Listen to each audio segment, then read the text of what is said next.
Alright guys, so Donald J. Trump recently made an appearance at some sort of a black conservative speaking event where he went off on, I think, what can only be described as just like a brazenly racist couple of tangents, and so we're going to watch some of those clips here in a minute, but I just wanted to touch on the fact that he did just successfully knock off Nikki Haley, his only major primary opponent in the Republican primary, in her own home state here of South Carolina. So these were the results. Donald Trump roughly 60%, Nikki Haley almost 40%. So honestly, I think she did a little bit better than I would have expected, but still, this is your home state, this is your home turf. It's the easiest possible chance that you could ask for in terms of trying to get some sort of like a momentum shift to the Republican primary. From here on out, it's not going to get better, it's not going to get easier. So, I mean, I think that this is pretty much the nail in the coffin, although Nikki Haley does insist that she wants to continue with her campaign, so we'll see how long that she can hang on there. But again, as we've known for I think a while now, it looks like this is pretty much wrapped up unless Trump somehow suffers from like a stroke or something, or just like drops dead at one of these campaign rallies. Although even if he did drop dead, I think there's a solid chance there, a good argument that Nikki Haley may even lose to Trump's corpse or his ghost or something like that. But anyways, there was some interesting data that I saw in the exit polls from this South Carolina primary, which could spell a little bit of trouble here, I guess, for Trump in the general election against presumably Joe Biden. So, I mean, feelings if Trump wins the nomination among Nikki Haley voters, which is, again, 40% of those who just voted, only 21% would be satisfied if Trump won the nomination, almost 80% dissatisfied.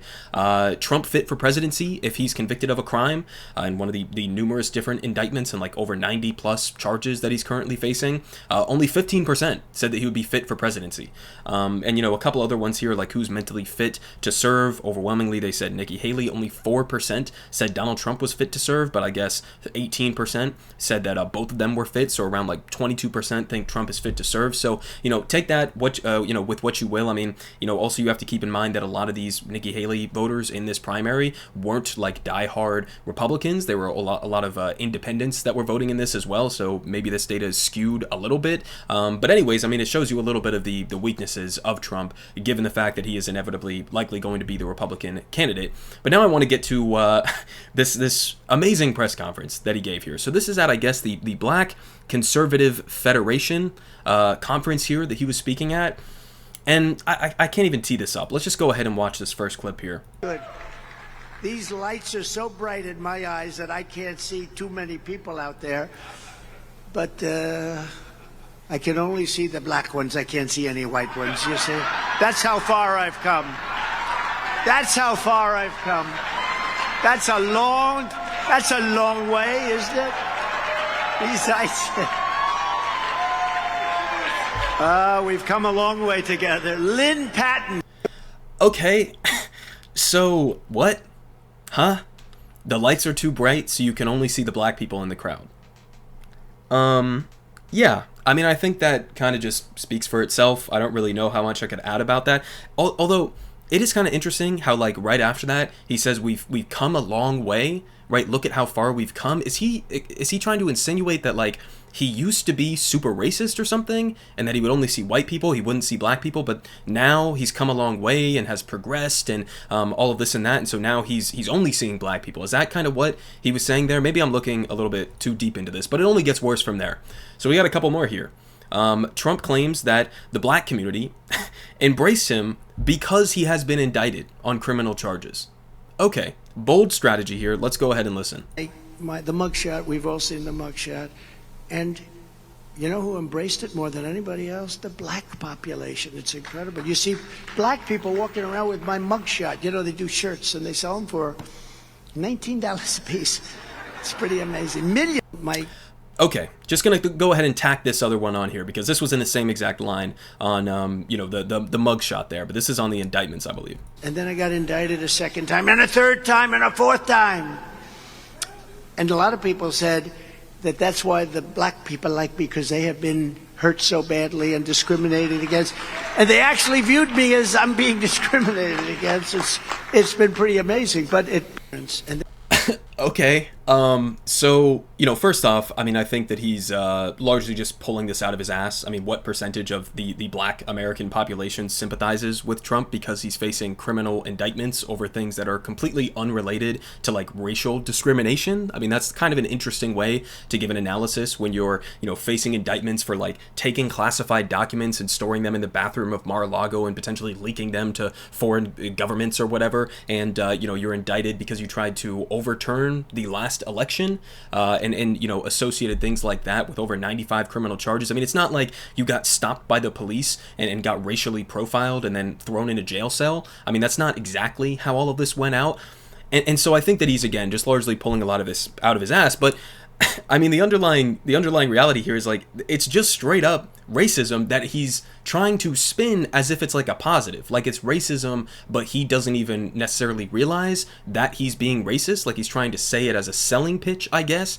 And so the implication here is that black people in the United States of America would sympathize with him, would like him because he's being, the criminal justice system is going after him, and because he has a mugshot.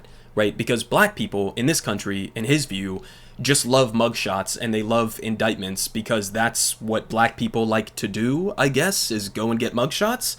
I mean, is that's the level that we're talking here? I mean, guys, I don't know how much you can possibly do an analysis of something that's just so surface level racist and stupid. But, I mean, this is Donald Trump, I guess. I mean, at least I guess you could say that he's, somewhat charismatic in his racism, if you want to give him a little bit of a benefit of the doubt there. But I mean, if this is what you feel bold enough to go out and say in front of the quote-unquote Black Conservative Federation, just like straight to people's faces, about how it's too bright in here, I can only see black people, and how black people love me because of my mugshots and my indictments, I don't know if that's going to be the best selling pitch. Now, maybe I could be wrong. If you happen to be a black American, let me know down in the comments. Is this something that's appealing to you because of how much black Americans apparently love mugshots and indictments? But then we had another one here, right? Which this one is just amazing because it's something that conservatives use all the time when they reference like history and recent or distant American history, and just sort of spin it in a subtle way that's not so subtle. And let's just go ahead and listen to this. It's a lousy job for everybody, but for black Americans, they have done a very poor job. Every day we are welcoming more black voters back home to the Republican Party. You remember the Party of Lincoln? To help us reclaim the party of Frederick Douglass, party of Abraham Lincoln and other great people. I mean, it's just so good because, Abraham Lincoln at the time was a Republican.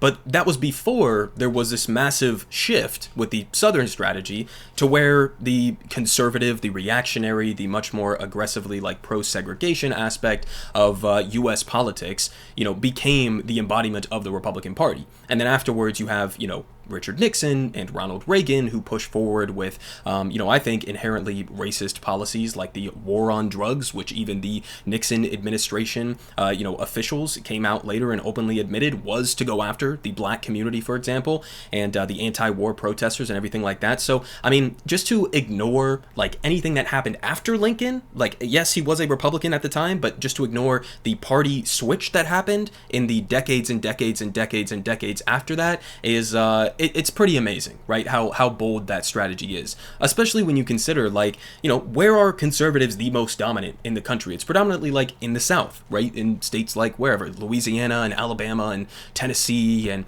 a lot of these states that were part of the Confederacy, who were fighting against Abraham Lincoln.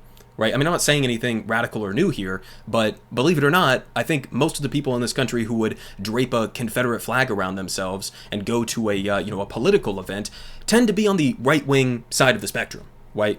I mean, not exactly like the embodiment of Abraham Lincoln and his ideals, right? So I'm going to finish off here with, after watching all of that from Trump, we're going to finish off here with this Fox News segment, which was just equally as amazingly racist. So let's go ahead and watch some of these Fox News pundits here talk about the new Trump sneakers. Okay, I didn't even make a separate video about this, but Trump came out with this new brand of sneakers, these absolutely disgusting, like gaudy, trashy looking gold Trump sneakers with a little T there and an American flag like wrapping around the back. I saw these in person, or video of what these look like in person, not like a still shot here, and they somehow look like they're even more more shittily made than they do in this picture. Like they look very, low quality on top of them just being disgusting looking. But let's go ahead and watch the Fox News pundits analyze what the power play that these sneakers are. All about. Even the sneaker thing. I was on social media last night. Very interesting as you see black support eroding from Joe Biden. This is connecting with black America because they love sneakers. They're into sneakers. They love this is a big deal, certainly in the inner city. So when you have Trump roll out his sneaker line, they're like, wait a minute, this is cool. He's reaching them on a level that defies and is above politics. The culture always trumps politics. And Trump understands culture like no politician I've ever seen. Okay. So, yeah, the inner city black Americans are going to love Trump because they're all obsessed with sneakers, and Trump put out this line of disgusting sneakers that nobody except for maybe Forgiato Blow, whatever, wear, and this is going to bring over the black community. So, I mean, again, it's honestly amazing how they take stereotypes and sort of racialized stereotypes, and they just lean into them heavily and sort of brag on them.